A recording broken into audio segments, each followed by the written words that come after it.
សូមសួរចិត្តតើគិតយ៉ាងណារៀបចំទទួលវាចាវិយោលតា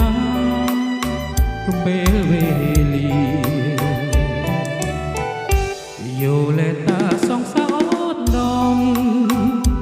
រៀមទុកធំបាសិនពុំបានពងមករួមជាគ្នានៅក្នុងជាតិនេះ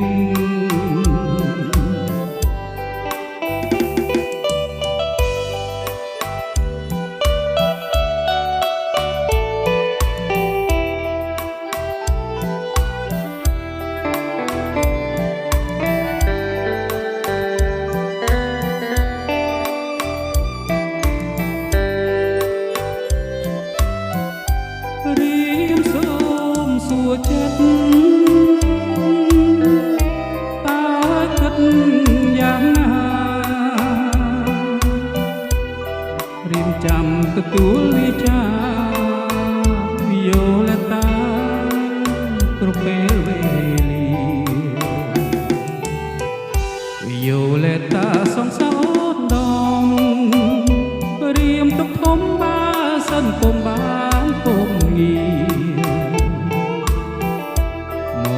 រួមជាគ្នានៅក្នុងជាតិនេះ